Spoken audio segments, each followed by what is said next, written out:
Y la cosa que se conecta.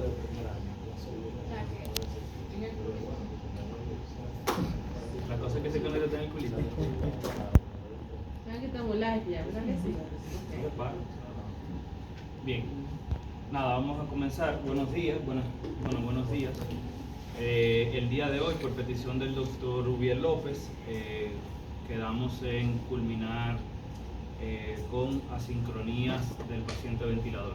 Este es un tema sumamente importante, ya que Ubiel dio toda la parte introductoria de ventilación mecánica.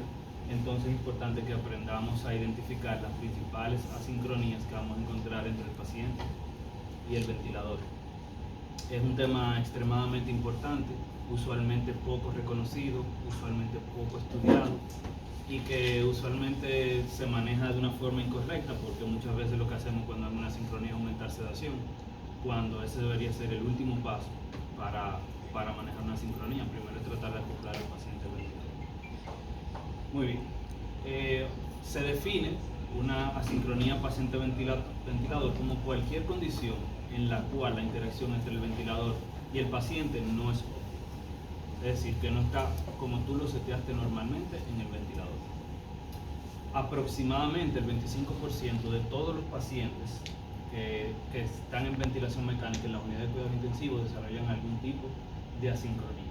Y esto, por supuesto, por algo se estudia, es porque tiene múltiples repercusiones. Se puede asociar a injuria pulmonar aguda inducida por la ventilación y un sinnúmero de cosas, barotrauma, atrapamiento aéreo y demás. Aumenta mortalidad, aumenta estancia hospitalaria, aumenta tiempo de ventilación mecánica, aumenta riesgo de delirio, ya ustedes saben, un sinnúmero de cosas. Por eso es que es tan importante aprender a identificar. Le puse esto que está aquí, que es el índice de asincronía, que es, digamos, la forma más apropiada de saber cuando un paciente verdaderamente está asincrónico y nos va a determinar cuándo ese paciente va a tener peores outcomes con respecto a la ventilación mecánica. Y es con el índice de asincronía. Normalmente una persona que está en ventilación mecánica puede tener algunos eventos asincrónicos, pero estos deben ser menos del 10% de una respiración en un minuto. Es decir, que si tú tienes 20 respiraciones en un minuto, tú pudieras tener 1 o 2 eventos que no son sincrónicos con el ventilador, y eso no necesariamente te va a afectar el outcome. Sin embargo, si de esas 20 respiraciones por minuto tú tienes 5, 6, entonces tienes un índice de asincronía más grande, aproximadamente de un 20%, y eso ya sí se asocia con peores complicaciones.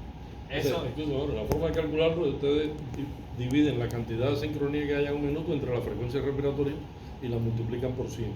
Si te da más de 10, como dice Jorge, es importante la sincronía, y si es menos de 10, pues bueno, voy a poder tirar. Es del total de respiraciones que tenemos en un minuto, ¿qué porcentaje de esas son respiraciones asincrónicas? Bien, esto el doctor Ubiel nos los ha enseñado más de 1 millón de veces, pero vamos a hacer un pequeño repasito. Primero que nada, así por arribita, ¿qué modo de ventilación sería ese? Una ventilación asisto-control por volumen. Bien, si ustedes se fijan en la primera curva, que es la de volumen, fíjense aquí aproximadamente 500. La segunda es la de flujo. Sabemos que probablemente sea controlado por volumen porque tenemos un flujo cuadrado que es característico de ventilación por volumen. Y vemos cómo la curva es ascendente, digamos que tiene hasta un punto, ¿okay? Que es característico también de asisto-control por volumen. Ahí le falta la mesetica, esa normalmente debe tener la mesetica. No tiene pausa inspiratoria esa la pusieron sin pausa inspiratoria. Entonces, esto se lo traigo porque el análisis de las asincronías ventilatorias se hace predominantemente mirando las curvas, que quizás es una de las cosas en las que más se suele cojear en ventilación mecánica. Ver bien las curvas para aprender a identificar lo que hay en ellas es lo que nos permite hacer un buen diagnóstico de las asincronías. Entonces, de manera general podemos clasificar las asincronías en 3 tipos. Número 1, asincronías de trigger. Algunos la clasifican en 4, otras en 5 y demás, pero de manera general la mayoría la clasifican en estos 3 grupos. Asincronías de trigger. ¿Qué es el trigger? Es la variable que va a hacer que se inicie la inspiración, la variable por la cual se inicia la inspiración. En este caso, el trigger sería por tiempo. Fíjense que es cada cierto tiempo que le setemos el ventilador. Ok, el trigger, la sincronía de trigger, son una de las más comunes de todas. Hay un grupito que vamos a ver más adelante. En segundo lugar, tenemos las asincronías de flujo, que son las que ocurren en la fase donde está pasando todo el flujo de aire. ¿Ok? Y en tercer lugar, tenemos la asincronía de ciclado, que es la asincronía que ocurre en el momento que termina la inspiración. El ciclado es básicamente la variable que determina cuándo acaba la inspiración en la ventilación mecánica. Entonces, las asincronías pueden estar en uno de esos 3 grupos de manera general. Si hay otras clasificaciones que agrupan 4 o 5, como Hamilton, que tiene 4, la pueden utilizar. Para mí esta es la más fácil y la mejor para entender. Bien, entonces vamos a empezar primero con las asincronías de trigger. Fíjense aquí que sería el punto cuando va a empezar la inspiración. Problemas que pasan cuando va a empezar la inspiración. En esto tenemos 4 tipos de asincronías. Ok, se describen 4, que son el trigger inefectivo o esfuerzos inefectivos, que es lo mismo, el auto trigger, el doble trigger y el reverse trigger, es decir, trigger reverso. Vamos a ver en qué consiste cada uno. La primera es el trigger inefectivo. En esta, básicamente, el esfuerzo que hace el paciente no es censado por el ventilador. Es muy fácil, como mismo su nombre dice, el paciente hace un esfuerzo, pero el sensor no lo sensa o no tiene una fuerza suficiente como para darle el embolado, ¿ok? O para ayudar. Bien. La forma en la que vamos a identificar este tipo de sincronía es relativamente sencilla. ¿Ok? Si ustedes se fijan, tenemos aquí una curva de presión y la curva de flujo. Si ustedes se fijan, cuando el paciente tiene una embolada normal, entre una y otra estamos viendo una pequeña depresión. Esa depresión ocurre porque el paciente hizo un esfuerzo, inspiró. ¿Okay? Por lo tanto, eso se supone que debería bajar, y si fuera un esfuerzo suficiente, pues entonces en ese punto ocurriría una segunda embolada. ¿Qué es lo que vemos que está pasando aquí? Que el paciente hace un esfuerzo, pero un esfuerzo que no es suficiente para llevar a una embolada ahí mismo, donde debería ser donde inicia. ¿Okay? Y cuando vamos a la curva de flujo, es lo opuesto. Como si ustedes ven, ese esfuerzo inspiratorio del paciente, ¿qué es lo que hace en la vía aérea? Aumenta el flujo. Por lo tanto, ustedes ven esto que debería ser recto completamente, ustedes están viendo que tiene una elevación al lado hacia arriba. Entonces, eso es lo que conocemos como trigger inefectivo. ¿Están claros con eso? Sí. Una deflexión negativa en la parte de presión y una deflexión positiva en la parte de flujo, porque disminuye la presión por la inspiración y aumenta el flujo por esa misma inspiración. ¿Estamos claros con eso? Sí, señor. ¿Por qué ocurre el trigger inefectivo? Hay muchas causas. Tenemos que tengamos, una de las que puede pasar, que nos puede pasar, es que tengamos una sensibilidad en el ventilador demasiado alta. Ustedes recuerdan los Puritan que tenemos, que ustedes le ponen dos, que hay uno que dice sense, y le podemos poner 2, 3, 4, 5, hasta 10, yo creo que llega. Eso es lo que determina qué tanto flujo o presión, dependiendo de cómo tengamos el sensor, necesita hacer el paciente por sí solo para que el ventilador lo ayude. Por lo tanto, una de las causas de trigger inefectivo es que le tengamos una sensibilidad demasiado alta. Normalmente a la mayoría de pacientes se lo ponemos en 2, y con eso el paciente hace un flujo pequeño de 2 litros negativo, de 2 litros, y por ahí entonces sale embolado. Si nosotros le ponemos una de 5, 6, 7, 8, un paciente que está débil, pues ese paciente no tiene fuerza suficiente para hacer para jalar esa cantidad suficiente, y por lo tanto no sale y ocurre un trigger inefectivo. ¿Qué podemos hacer para solucionar esto? Podemos disminuir la sensibilidad, por ejemplo, a 2, que es algo, un valor bastante aceptable para que una persona lo pueda hacer. Quien no lo puede mover en 2, puede que está muy débil. Y le puse aquí, eso se conoce como RIT, Resident Induced Ineffective Trigger, que es cuando nosotros lo formamos por ponerle una sensibilidad demasiado alta. ¿Okay? ¿Por qué más puede pasar? Porque el paciente tenga exceso de sedación. Por supuesto, si el paciente lo tenemos con dosis monstruosas de midazolam, de propofol y demás, el paciente está tumbado, pero todavía tiene algo de drive respiratorio, pues lo débil y lo tumbado que está no va a ser suficiente. En ese caso, lo que podemos hacer es disminuir la sedación. Contrario a lo que pensaríamos que sería tener poco soporte de presión, que sería lo que lo causaría, en realidad es tener demasiado soporte de presión. De alguna forma, el tener demasiado soporte de presión te haría tener volúmenes tidales más altos, te haría entonces hacer de alguna forma apagar el centro respiratorio que él haga y que él tenga menos fuerza por sí solo. Esto es un poco contradictorio porque es lo contrario. Okay. Y una que algunos dicen que es la causa más frecuente, en nuestro medio probablemente no lo sea, pero dicen que es la causa más frecuente es COPD cuando tenemos autopico. Es decir, ¿por qué pasa esto? Si tenemos... Con el de arriba pasa lo mismo también, Jorge. Porque el de arriba, cuando tú le das mucho soporte inspiratorio, lo que estás haciendo es aumentando la fase inspiratoria. Claro. Y entonces tienes una disminución de la relación inspiración-expiración, acortando el tiempo de expiración.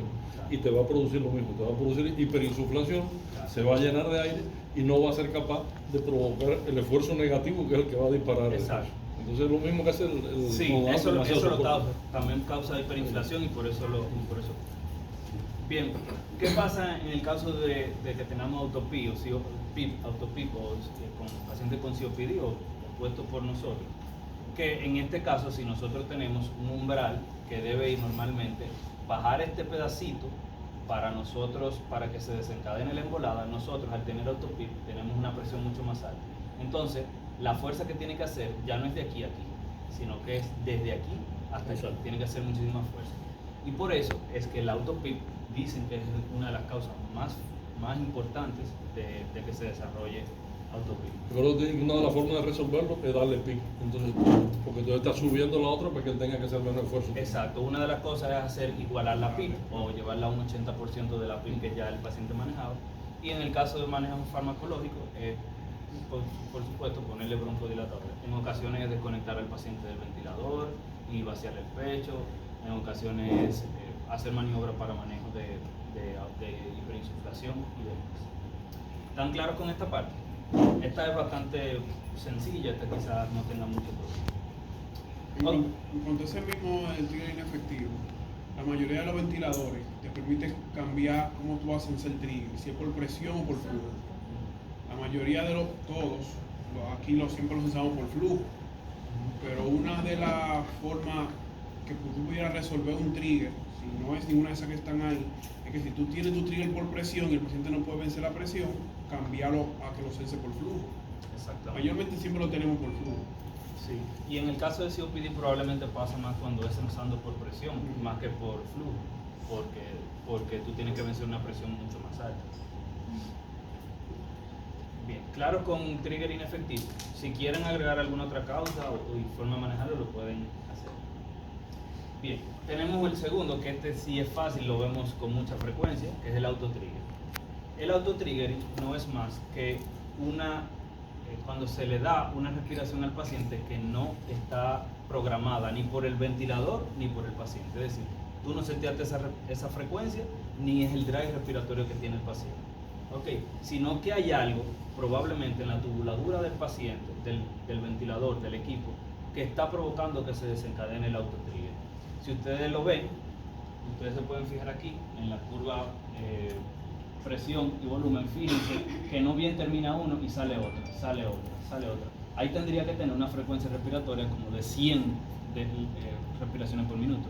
Ni el ventilador te va a dar 100, ni un paciente va a tener un drive respiratorio de 100. Ya tú sabes que ahí lo que está ocurriendo es que hay algo en la tubuladura que está provocando el autotrigger. Usualmente ocurre, una de otra se separan por menos de la distancia de la mitad de una inspiración. Es decir, si esta es la inspiración, una de otra va a estar separada más o menos por la mitad de la distancia. Eso es lo que se conoce como autotrigger. ¿Entienden esa parte? ¿Por qué ocurre autotrigger? Lo vemos con mucha frecuencia en los pacientes, sobre todo que tienen mucho tiempo ventilado. Cuando tenemos leak en el ventilador, si el ventilador no tiene compensación por fuga, pues muchas veces sensa como que hay salida de aire con mucha frecuencia, y el ventilador lo que hace es que empieza a mandar embolada. y no es porque el ventilador lo haga, sino porque él está sensando que hay caída del flujo, salida del flujo de aire.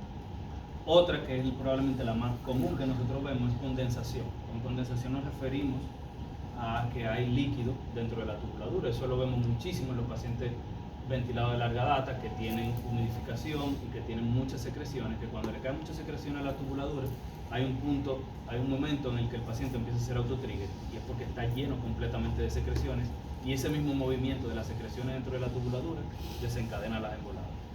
Y otra, que es menos reconocida, pero lo hemos visto, son las oscilaciones cardíacas. Recuerdo que cuando yo era R1, cuando recién empezamos, teníamos un paciente, un post-COVID, de muchísimo tiempo ventilado, que ya lo estábamos tratando de sacar. Pero el paciente a cada rato hacía muchísimo autotrigger y no nos explicaba. Tanto así que tuvimos incluso que sedarlo de nuevo. Y lo sedamos y lo pusimos bloqueo neuromuscular porque no entendíamos el autotrigger. Y después, viendo la pantalla, el monitor y viendo el ventilador, nos dimos cuenta que cada una de las emboladas coincidía con la frecuencia cardíaca. Y es que a veces la sensibilidad está muy bajita y los latidos cardíacos son tan fuertes que pueden desencadenar el autotrigger. A veces hay valvulopatía, incluso esa que producen pulso, saltón de Corri, ¿no? Ustedes saben más de eso que yo. Y cosas que pueden desencadenar todo eso. Luego va a que el cuello le salta que aquello... Exacto. Básicamente es una cosa, una sensibilidad, digamos, algo disminuida por alguna razón en el ventilador y un aumento de la fuerza con la que se... En este caso, la solución no es bloquearlo, no es aumentar sedación, no es chequear la condensación del tubo ni nada. En este caso lo que hay que hacer es aumentarle la sensibilidad para que el ventilador no sense esas oscilaciones cardíacas que usualmente no son tan fuertes como una inspiración. Cuando uno dice aumentar sensibilidad, es lo contrario. Yo entiendo, Jorgito, lo que quiere poner. Lo que quiere decir ponerle menos. Pero realmente es hacerlo menos sensible. Exacto. Tú lo haces menos sensible cuando le baja la sensibilidad. Exacto. Entonces en este caso sería sensible. ponérsela más difícil. En vez de menos 2, menos 5, menos 6, aumentársela más. Exactamente, hacerlo menos sensible. Sí, lo que pasa es que el ventilador de nosotros lo pone positivo, Exacto. como el flujo, él nada más cuenta como flujo positivo. Sí. Lo cuenta como hacerlo, aumentarle sensibilidad. Muy bien, tenemos entonces el doble triggering, también bastante conocido por nosotros, lo vemos con cierta frecuencia. Estos son dos ciclos que están separados por un periodo expiratorio muy corto, usualmente muy parecido al autopip, que el tiempo en el que se separa uno de otro es menos de la mitad del ciclo anterior. ¿Ok? Y casi siempre, en la mayoría de los casos, el primer ciclo es realizado por el paciente, es decir, el paciente es que triguea el primero. ¿Ok? Vamos a ver ahora por qué. Esto ocurre porque el tiempo inspiratorio del paciente y el tiempo inspiratorio del ventilador no están en sincronía. Quiere decir, tú puedes ponerle un paciente que tenga 1.5 segundos de tiempo inspiratorio, pero eso no significa que el drive de tu paciente va a ser de 1.5 segundos. Tu paciente puede tener más o puede tener menos. ¿Entiendes? ¿Qué ocurre aquí? Que el tiempo inspiratorio del paciente es más largo que el tiempo inspiratorio que tú le seteas al ventilador. Por ejemplo, tú tienes una relación 1-2, tú tienes 1 segundo de inspiración, 2 de expiración.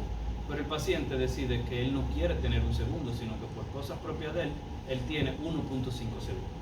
Quiere decir que aunque el ventilador pare la fase inspiratoria, el paciente no ha terminado de inspirar su propia respiración.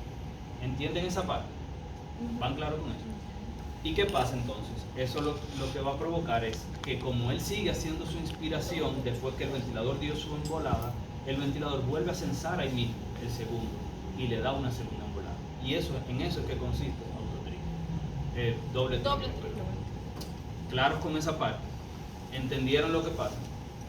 Disincronía entre el tiempo inspiratorio del paciente y el tiempo inspiratorio del... Vamos a ver más adelante que hay otro que es muy parecido a esto. O usualmente pasa cuando tenemos un tiempo inspiratorio muy corto, un paciente que tengamos un tiempo inspiratorio de 0.5 y nuestro paciente en realidad a su propio ritmo tiene 1 segundo de tiempo inspiratorio. Pues entonces lo que podemos hacer ahí es tratar de igualar el tiempo inspiratorio del paciente con el tiempo inspiratorio del ventilador. En este caso, alargar. Bien. Y ocurre en otras situaciones como pacientes que están bastante enfermitos, como pacientes que tienen una PAFI muy bajita, ¿okay? Porque tienen una disregulación importante en el tiempo inspiratorio de ellos, en pacientes que están ventilados por volumen control, y en pacientes que tienen PIB alta. ¿Okay? Y tenemos el cuarto y último de las asincronías del trigger, que es el trigger reverso. El trigger reverso, muchos lo pueden confundir con doble trigger, porque aparece uno tras de otro. Y hay otra sincronía con la que se puede confundir. Pero el triggering reverso, afortunadamente, es la menos frecuente de todas. Casi nunca se ve, aunque probablemente sea uno de los que quizás tenga más repercusiones ventilatorias y hemodinámicas. ¿Okay? Pero afortunadamente la vemos muy poco. En el triggering reverso, el mecanismo es súper curioso porque lo que ocurre aquí es que tú tienes un paciente sedado, le das su embolada controlada por el paciente, por el ventilador completamente, y esa embolada desencadena una contracción del diafragma del paciente. Por eso se llama triggering reverso. Es decir, que la embolada que tú le diste estimuló el diafragma a que él hiciera una ventilación después. ¿Entienden esa parte? Pues bien, ¿cómo nosotros lo vamos a ver? Si ustedes se fijan, en la curva de presión, vemos la embolada del paciente y vemos después como hay después una elevación que sería esta que está aquí. Esta que está aquí es presión y este flujo. Después que el ventilador le da, fíjense que se controla por el ventilador y hay deflexión negativa, se estimula una contracción del diafragma y ocurre lo que sería como si fuera una segunda respiración, parecido al doble trigger, pero en este caso por un mecanismo totalmente diferente. ¿Están claros con eso? ¿Lo entienden? A veces, de hecho, que aquí está pasando, aquí no hay ni siquiera triggering reverso real, que hayan dos ventilaciones. Aquí lo que está pasando es que está dando una segunda como si fuera un triggering efectivo. Y fíjense que se puede confundir con un triggering efectivo. ¿Sí? Aquí lo que está pasando, el ventilador de la embolada y estimula a la contracción del diafragma. En un segundo. Esta, por suerte, es la menos frecuente de todas, pero también es la que menos se sabe cómo manejarla y cómo resolverla. Algunos han propuesto que se cambie el modo de ventilador, que lo hacen los pacientes más frecuentemente en volumen control. Algunos han propuesto que se cambie a presión control, que pudiera el flujo al ser en rampa descendente, pues pudiera afectar menos la contracción.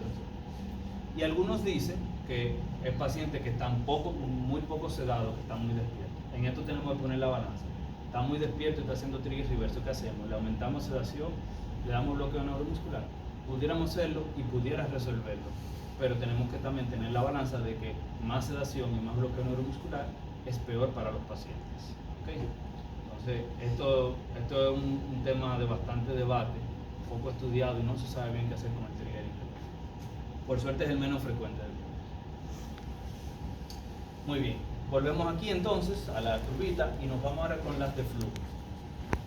En las de flujo, lo que va a ocurrir es que hay aumento o disminución del requerimiento de flujo en la fase de flujo, en esta fasecita que está aquí. Bien. Y hay dos, flujo insuficiente y flujo en exceso. Si alguien sabe cómo se ve la de flujo en exceso, me lo hace saber porque yo no tengo ni idea de cómo se ve. Sí, el exceso de flujo se ve como...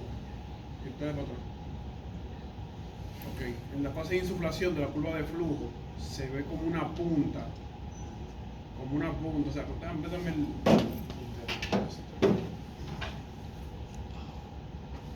Ok, aquí, en esta parte, el exceso de flujo, se ve como si fuera un pico, acá. En el principio. Ajá, aquí. Ok. Hiciera como un pico, aquí, un pico, y luego vuelve y hace su meseta normal de la de flujo. Incluso, en el libro que yo lo estudié, te ponen una referencia de la cara de Batman. La cara de Batman mirando hacia allá, como tiene los cachitos hacia arriba, y que así tú siempre te recuerdes que si tú ves en la curva de flujo, que hace como un pico hacia arriba, como Batman de lado. Un pico, exacto, Batman de lado. Un pico, y baja de nuevo. Entonces eso es exceso de flujo. Oye, el exceso de flujo, si la ventilación es por volumen, donde el flujo y el tiempo más o menos son constantes, lo que va a traer es que el paciente se va a quedar corto, porque tú le vas a dar todo el volumen que le diste con un flujo muy acelerado, Claro. en un tiempo muy corto, y el paciente se va a quedar con hambre Claro. de aire, entonces va a querer meter la segunda respiración de él espontánea atrás de eso. Claro. Entonces lo que va a pasar. Clínicamente no es difícil de identificar que tú tienes flujo alto por muchas razones, pero lo que nunca había visto era la morfología, que tiene todo el sentido del mundo, ya no vamos a hablar por la Sí. cabeza que va. El punto es que ese no lo tengo porque no lo conocí. Entonces tenemos dos, flujo insuficiente y flujo en exceso. Con el flujo insuficiente también se conoce como sed de aire, air hunger. Y es básicamente que el flujo que está programado en el ventilador no llena las demandas del paciente. Tú le puedes tener un flujo de 60, pero ese paciente puede que quiera tener 90. Y eso es lo que se conoce como flujo insuficiente. Y lo que hace es que tú le estás dando un flujo, pero el paciente quiere más y hace una inspiración profunda. Y por eso, en la curva de presión, al hacer la presión negativa, se ve mellado. Bien, lo vemos mellado ahí. Porque cuando empieza el flujo, el paciente inspira y se cae la presión, porque el paciente quiere más aire todavía. ¿Cómo lo podemos resolver? Le podemos aumentar un poco el flujo, le podemos aumentar un poco el volumen tidal si lo permite la condición que estemos manejando. Y una que es poco reconocida, pero que es una medida muy importante, es cambiar el paciente. Si está en volumen control, cambiar la presión control. ¿Por qué? Porque en presión control el flujo es variable, no es constante como lo es en volumen control. Y los que yo he tratado, los flujos insuficientes que yo he cambiado de volumen a presión, automáticamente lo he sacado. No siempre logramos, las asincronías no son un cachú, muchas veces no logramos corregirla con todo lo que hacemos en el ventilador. Pero esta tiene la particularidad que tú lo cambias a presión control, casi siempre responde y pierde y se termina. Bien, claro con eso. Muy bien, entonces nos vamos con los de ciclado. Con las de ciclado, recuerden que el ciclado es la variable que determina cuándo termina la inspiración, ventilación mecánica. Entonces debe haber un problema también de sincronía de cuándo se decide terminar y cuándo no. Y de hecho hay una que se parece mucho ahora que tenemos dos, ciclado prematuro o ciclado tardío. Bien, de esta ciclado prematuro es mucho más frecuente, lo vemos con mucha más frecuencia. Fíjense aquí. Fíjense la definición, que el tiempo inspiratorio neural es más largo que el tiempo del ventilador. ¿A cuál le acuerda esa? Aire efectivo. No, sí, reverse, ¿no? A doble triggering. Doble triggering era eso. Y de hecho, el recycling y doble triggering en realidad es lo mismo. Ok, está pasando exactamente lo mismo. Lo único que el doble triggering es que el esfuerzo que persiste después es lo suficientemente fuerte como para que desencadene la embolada. A diferencia de ciclado prematuro, que es como si fuera un trigger inefectivo, ¿no? Un trigger inefectivo. Fíjense, aquí tenemos la curva de presión y después el paciente, aquí terminó la fase inspiratoria del ventilador, pero el paciente no estaba conforme, el paciente seguía inspirando. ¿Okay? Y fíjense que ocurre lo mismo. Y cuando vamos a flujo, hay una deflexión negativa aquí y aquí hay una elevación del flujo en ese momento. ¿Entienden esa parte? Si nos queremos poner cómicos, podemos decir, en realidad, early cycling y doble triggering es lo mismo. La diferencia es que el doble triggering se llega a desencadenar la embolada por la fuerza, por el tiempo que continúa, y el early cycling no. Bien. Y fíjense que es básicamente muy parecido.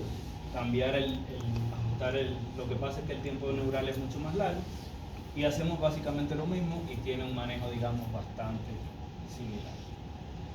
Una cosa es que siempre tengan pendiente que siempre ocurre de una vez después que termina la inspiración. O sea, eso iba a decir, para diferenciarlo, porque parece el trigger inefectivo, pero en la curva se ve como la deflexión negativa se ve inmediatamente. De una vez.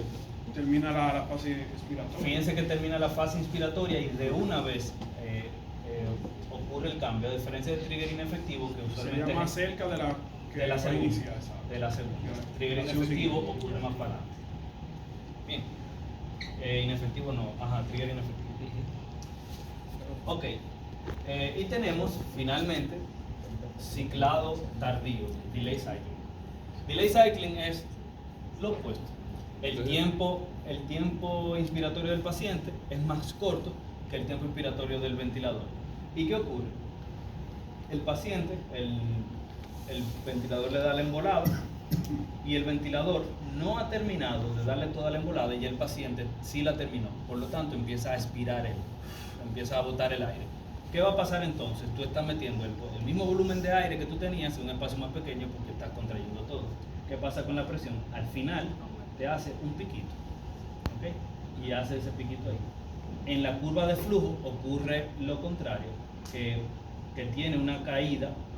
Lo que debería continuar al final va a tener una caída mucho más rápido, ¿ok? Porque el paciente empieza a botar, es decir, que el flujo como que se choca, por ponerlo de alguna manera. Entonces, en la depresión, un piquito al final, y en la curva de flujo, una caída bastante suave. ¿Qué es lo que pasa aquí? Ya lo dijimos, que el paciente tiene un tiempo inspiratorio que es mucho más corto que el del ventilador. Ocurre en pacientes que tienen, por ejemplo, COPD, que tienen un tiempo expiratorio muy cortico, ¿okay?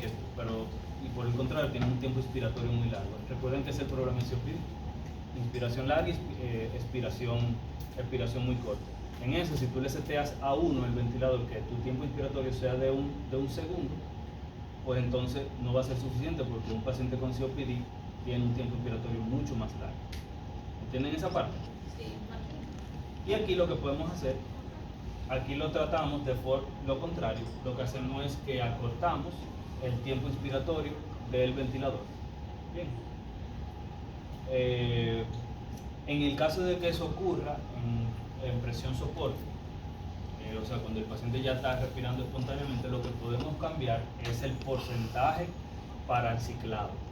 Si ustedes se fijan, el Hamilton y algunos de aquel lado tienen un porcentaje que te pone cuando está en soporte, y ese porcentaje puede ser de 25, 20, de múltiplos de 5. Usualmente es 25, lo que significa es que cuando el flujo cae hasta el 25%, termina la inspiración. Lo que podemos hacer en este caso es cambiarle ese ciclado, ponerlo más, aumentarlo a 50% para que termine la inspiración mucho más temprano. ¿Estamos claros con eso? ¿Mm? Esa es la rampa. La rampa. Es la rampa. Tú tienes tu rampa, ¿verdad?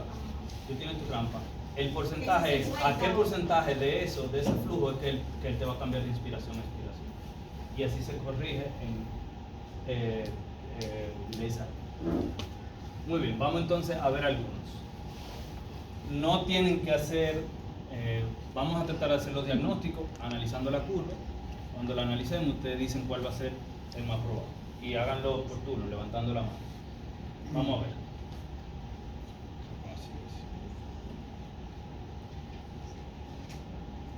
Acuérdense que se pueden equivocar. Donde no nos podemos equivocar es con el paciente.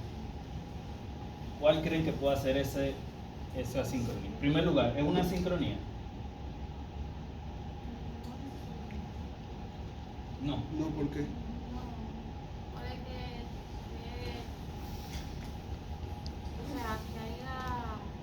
el paciente tenga turbulencia o que esté muy despierto. Habla más alto. Que puede que el paciente tenga turbulencia, que tenga algo en el circuito, que esté muy despierto.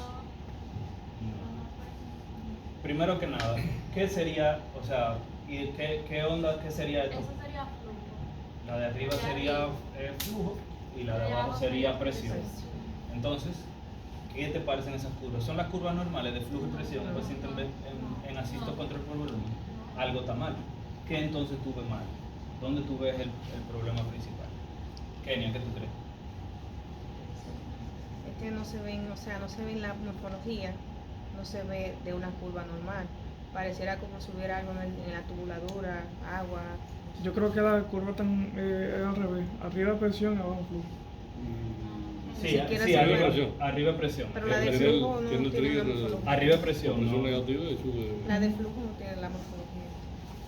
En el caso de presión, fíjense en la curva de presión, ¿cuál nosotros vimos? Que cuando estaba, acuérdense que en volumen control, la curva de presión es cuadrada. Ujú. Ok. La curva de volumen. Entonces, Fíjense. fíjense cómo esa curva está jalada. O sea, como tiene una. ¿Qué significa El eso? hambre. Que el paciente está jalando El aire. hambre. El paciente tiene sed de aire. La curva aquí está jalada completamente hacia abajo. Es decir, que eso no está haciendo el flujo suficiente para llenar las demandas de ese paciente. ¿Entienden esa parte? ¿No la entienden? Ok. El paciente se le da la inspiración, se le da la respiración al paciente. Se le da la embolada. Esa es la cosa que lo vamos a ver Pero diferente.